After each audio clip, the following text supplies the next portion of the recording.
All right, hello wine drinking people.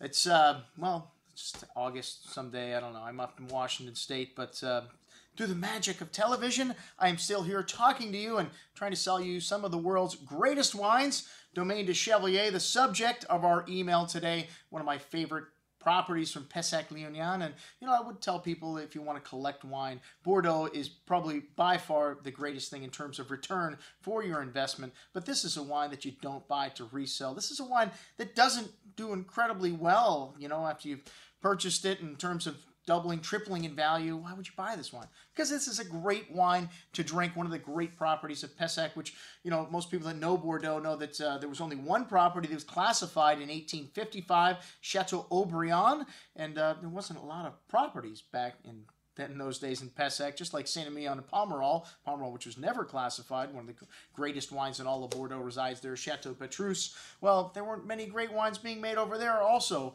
at that time. So the you know, all this stuff is relatively new. You're looking at the last 100 years, and you know, Pessac was classified first in 1953, and then in 1959, Domaine de Chevalier, considered one of the great growths of this region, and it's pretty much due to the work of Arnaud Ricard. This family bought the property in 1850, or that's when the records go back, and it was owned by them until the 1980s. Really long run with the same family. These people very passionate about wine, and you know, it was one of these Napoleonic Code things. The reason why they had to sell the property, they couldn't afford to pay the taxes. And Arnaud Ricard, the gentleman that owned it, well, just happens he was the same name, not obviously the same person. He wasn't still alive, but his great-grandfather started it out. Well, the gentleman that moved in next door, Olivier Bernard, and his wife, the people, the new owners, well, it was apparent after a short period of time it was more like a father-son relationship than, you know, this new big company, the people that owned it, and the old people moving out, because he has pretty much maintained the legacy of this property. I'll never forget the couple of times I've had a chance to interact with Bernard Olivier at the Great Wine Seminar.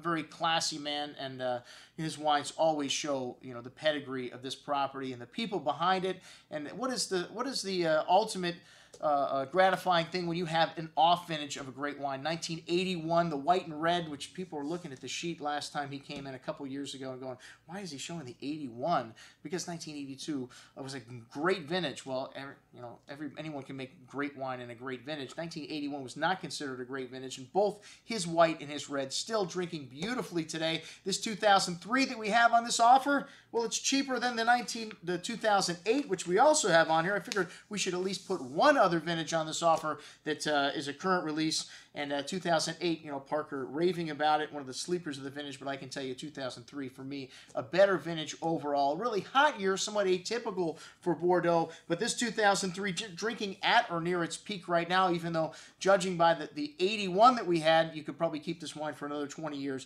This 2003, lovely bouquet of spice, tobacco, coffee, toffee, and that gravelly aroma that you get from Graves, red currant, red cherry fruit, beautifully balanced, lovely freshness, and silky tannins, and like I said, an incredible price we have on this wine, $69 on this offer. Check it out, as well as the rest of the story about Domaine de Chevalier. I'm your host, Andrew Lampasoni, signing off for the Wine Watch, saying remember, always drink the good stuff first.